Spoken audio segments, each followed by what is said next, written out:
जय श्री जगन्नाथ। मंदिर पठेଇବା ପାଇଁ ଏଠି ଆମେ ପଲିଥିନ୍ ଜରିରେ ତୁଳସୀ, ଦୁର୍ଲଭା, ଦୟଣା, ଦୁବ, ନଡ଼ିଆ, ଘିଅ ଦୀପ ସବୁ ସଜାଡ଼ିକି ରଖିଛୁ। ଅତି ଅଧିକ ଯଦି ଆପଣଙ୍କ ପାଖରେ ତୁଳସୀ ଅଛନ୍ତି ତାହେଲେ ଆପଣ ଏମିତି ପ୍ରତିଦିନ ମନ୍ଦିର ପଠେଇ ପାରିବେ। ଠାକୁରଙ୍କ ସେବା ଆପଣ ଘରେ ବସି କରିପାରିବେ। କୌଣସି ଦାମିକା ଜିନିଷ ଦରକାର ନାହିଁ। କେବଳ ତୁଳସୀ, ଦୁର୍ଲଭା, ଦୟଣା ଗଛ ଲଗେଇକି ମଧ୍ୟ ଆମେ ଠାକୁରଙ୍କ ସେବା କରିପାରିବା। ଆମେ ସବୁ ଗଛ ଲଗେଇଛୁ। ଇଏ ହେଉଛନ୍ତି ଦୟଣା।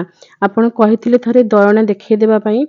ଏଇ ଦୟଣା ଆମେ ଲଗେଇଛୁ ମାଟିରେ, କୁଣ୍ଡରେ ଲଗେଇଛୁ ଛାତ ଉପରେ। ବହୁତ ଭଲ ଭାବରେ ଗଛ ବଢୁଛନ୍ତି। କେତେ ବଡ଼ ବଡ଼ ପତ୍ର ଆପଣ ଦେଖିପାରୁଥିବେ।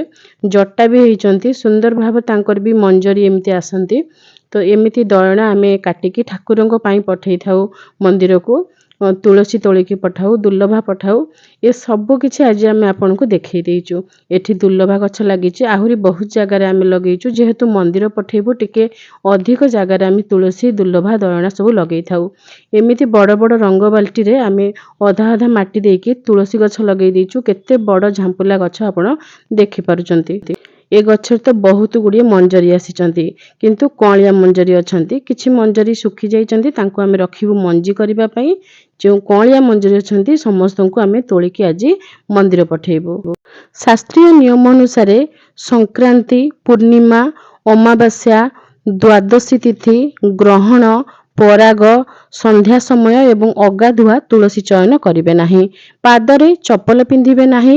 ସ୍ନାନ କରିସାରି ଆପଣ ତୁଳସୀ ଚୟନ କରିବେ। ଚୟନ କରିବା ପୂର୍ବରୁ ପ୍ରଥମେ ମାଙ୍କୁ ପ୍ରଣାମ କରିବେ ଏବଂ ତୁଳସୀ ଯେତେବେଳେ ଚୟନ କରିବେ ବିଶି ଆଙ୍ଗୁଠି ଲଗେଇବେ ନାହିଁ। ଧୀରେ ଧୀରେ ଆପଣ ଚୟନ କରିବେ, ଯେମିତିକି ବୃକ୍ଷକୁ କୌଣସି ପ୍ରକାରର କଷ୍ଟ ହେବ ନାହିଁ। କାହିଁକି ନା ସିଏ ବୃକ୍ଷ ରୂପରେ ଦେବୀ ମା ବୃନ୍ଦାବତୀ। ମନ୍ତ୍ରଟି ଆମେ କହି ରଖୁଛୁ। ତୁଳସୀ ଅମୃତ ଜନ୍ମାସି ସଦା ତୁଂ କେଶବ ପ୍ରିୟେ, କେଶବାର୍ଥେ ଚିହ୍ନୁମିତଂ ମମ ଦୋଷ ନ ବିଦ୍ୟତେ। ଠାକୁରଙ୍କ ପାଇଁ ଯେଉଁ ତୁଳସୀ ଚୟନ କରିବେ ସେଥିରେ ସବୁବେଳେ 2ଟି ପତ୍ର ରହିଥିବା ଆବଶ୍ୟକ। ଯୁଗ୍ମ ପତ୍ର ଯୁକ୍ତ ହେଲେ ତୁଳସୀ ଅର୍ପଣ କରାଯାଇଥାଏ। ଗୋଟିଏ ଗୋଟିଏ ପତ୍ର ଅର୍ପଣ କରାଯାଏ ନାହିଁ। ଆପଣ ଭୋଗ ବା ନୈବେଦ୍ୟରେ ଗୋଟିଏ ପତ୍ର ପକେଇ ପାରିବେ, କିନ୍ତୁ ଠାକୁରଙ୍କୁ 2 ପତ୍ର ଅର୍ପଣ କରିବେ। ତୁଳସୀ ଚୟନ ମନ୍ତ୍ର ପ୍ରଥମେ ପଢ଼ିବେ, ତାପରେ ମାଙ୍କୁ ପ୍ରଣାମ କରି ତୁଳସୀ ଚୟନ କରିବେ। ଚୟନ କରିବା ସମୟରେ ଶ୍ରୀହରିଙ୍କର ନାମ ଜପ କରୁଥିବେ। ଯେଉଁ ବ୍ୟକ୍ତିମାନେ ଆମିଷ ଭୋଜନ କରନ୍ତି ସେମାନେ ତୁଳସୀ ତୋଳିବା ଅନୁଚିତ। ଯଦି ଆପଣ ଆମିଷ ଖାଉଛନ୍ତି କିନ୍ତୁ ଠାକୁରଙ୍କର ସେବା କରୁଛନ୍ତି, ଆପଣଙ୍କୁ ତୁଳସୀ ଦରକାର ହେବ। ଏମିତି ପରିସ୍ଥିତିରେ ଆପଣ ତୁଳସୀ କେଉଁଠୁ ଆଣିବେ? ଆପଣ ମନ୍ଦିରରୁ ମାଗି ଆଣିବେ। ନଚେତ୍ ମନ୍ଦିରରେ ଯିଏ ପୂଜକ ଅଛନ୍ତି ତାଙ୍କୁ ମଧ୍ୟ ଆପଣ ଅନୁରୋଧ କରିପାରନ୍ତି।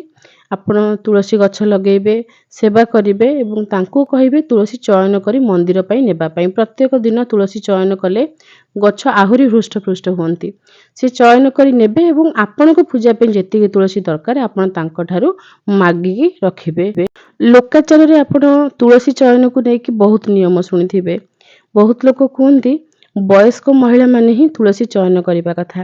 ଏ କଥା କାହିଁକି କୁହାଯାଏ? କାହିଁକି ନା ସମସ୍ତଙ୍କ ମନରେ ଏହି ଧାରଣା ରହିଥାଏ କି ବୟସ୍କ ମହିଳାମାନେ ବାନପ୍ରସ୍ଥ ଆଶ୍ରମରେ ଥାନ୍ତି। ବାନପ୍ରସ୍ଥ ଆଶ୍ରମରେ ମହିଳା ହୁଅନ୍ତୁ ବା ପୁରୁଷ ହୁଅନ୍ତୁ, ତାଙ୍କର ମନ ଆଉ ସାଂସାରିକ ମୋହମାୟାରେ ନଥାଏ। ବାନପ୍ରସ୍ଥ ଆଶ୍ରମରେ ଥିବା ବ୍ୟକ୍ତି ନିଜକୁ ସମ୍ପୂର୍ଣ୍ଣ ଭାବରେ ଶ୍ରୀହରିଙ୍କୁ ସମର୍ପି ଦେଇଥାନ୍ତି। ଏହି କାରଣରୁ ତାଙ୍କୁ ଅନୁମତି ଦିଆଯାଏ। ସେମାନଙ୍କର ଲୋଭ ମୋହମାୟା କିଛି ବି ନାହିଁ। ସେମାନେ ଆମିଷ ବି ତ୍ୟାଗ କରିଛନ୍ତି, ବାନପ୍ରସ୍ଥ ଆଶ୍ରମରେ ବି ରହୁଛନ୍ତି। ତେଣୁ ସେମାନେ ମାଙ୍କୁ ସ୍ପର୍ଶ କରିପାରିବେ, ମାଙ୍କର କଣ୍ଠି ଧାରଣ କରିପାରିବେ, ମାଙ୍କୁ ଚୟନ କରିପାରିବେ।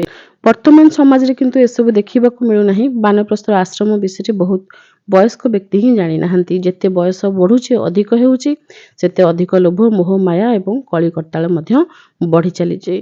ଯେଉଁଦିନ ପ୍ରତ୍ୟେକ ବ୍ୟକ୍ତି ସନାତନ ହିନ୍ଦୁ ଧର୍ମରେ ଥିବା 16 ଗୋଟି ସଂସ୍କାରକୁ ସଠିକ୍ ଭାବରେ ବୁଝିପାରିବେ ଏବଂ ସେହି 16 ଗୋଟି ସଂସ୍କାରର ଯେଉଁ ନିୟମ ରହିଛି ତାକୁ ସଠିକ୍ ଭାବରେ ପାଳନ କରିବେ, ସେଦିନ ଜୀବନର ସମସ୍ତ ଦୁଃଖ କଷ୍ଟ ଦୂର ହେଇଯିବ। କୌଣସି ସମସ୍ୟା ବୋଲି ଜୀବନରେ କିଛି ରହିବ ନାହିଁ। ପ୍ରତ୍ୟେକ ଆଶ୍ରମର ଯେଉଁ ଧର୍ମ ରହିଛି, ପ୍ରତ୍ୟେକ ବ୍ୟକ୍ତି ନିଜ ଆଶ୍ରମର ଧର୍ମ ଠିକ୍ ଭାବରେ ଯଦି ପାଳନ କରିବେ। ଆଶା କରୁଛୁ ଭିଡ଼ିଓ ଆପଣଙ୍କ ପାଇଁ ସାହାଯ୍ୟକାରୀ ହୋଇଥିବ। ରହୁଛୁ। ଜୟ ଶ୍ରୀ ଜଗନ୍ନାଥ।